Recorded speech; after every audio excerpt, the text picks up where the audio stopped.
नमस्कार दोस्तों, RRM मारवाड़ी जुगाड़ यूट्यूब चैनल में आप एक बार बड़ा स्वागत है। मैं हूँ आप साथी रावताराम चौधरी। आज आप सुनो भगवान कृष्ण की जन्म कथा। भगवान कृष्ण अवतार की करो। तो भगवान विष्णु ने कृष्ण के रूप में देवकी और वसुदेव के घर में जन्म लिया। उनका लालन पालन यशोदा और नंद ने किया था। इस अवतार का विस्तृत वर्णन श्रीमद् भागवत पुराण में मिलता है। कृष्ण हिंदू धर्म में विष्णु के अवतार है। हिंदू श्री कृष्ण को ईश्वर मानते हैं और उन पर अपार श्रद्धा रखते हैं।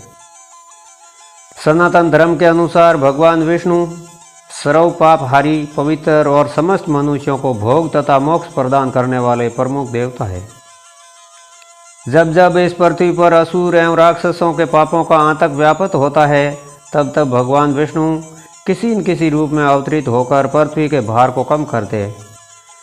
वैसे तो भगवान विष्णु ने अभी तक 23 अवतारों को धारण किया है। इन अवतारों के में उनका सबसे महत्वपूर्ण अवतार श्री कृष्ण का ही था।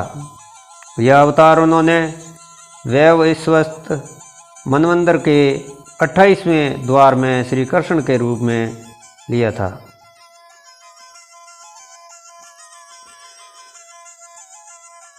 देवकी के गर्भ से मथुरा के कारागार में लिया था। वास्तविकता तो यह थी कि इस समय सारों और पाप करती हो रहा था। धर्म नाम की कोई चीज़ नहीं रह गई थी।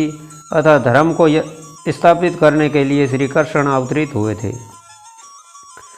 श्री कृष्ण ने इतने अमित गुण थे कि वे समय उसे नहीं जानते थे, फिर अन्य की तो बात ही क्या है। समस्त देवताओं में श्री कृष्ण ही ऐसे थे जो इस पृथ्वी पर 16 कलाओं से पूर्ण होकर अवतरित हुए थे। उन्होंने जो भी कार्य किया उसे महत्वपूर्ण कर्म समझा। अपने कार्य की सिद्धि के लिए उन्होंने साम, दाम, दंड, भेद सभी का उपयोग किया। मात्र एक ही उद्देश्य था कि इस पृथ्वी को पापियों से मुक्त किया जाए। अपने इस उद्देश्य की पूर्ति के लिए उन्होंने जो भी उचित समझा वही किया। उन्होंने कर्मव्यापी सर्वोपरि माना। कुरुक्षेत्र की रणभूमि में अर्जुन को कर्म ज्ञान देते हुए उन्होंने गीता की रचना की, जो कली काल में धर्म में सबसे महत्वपूर्ण ग्रंथ माना जाता है।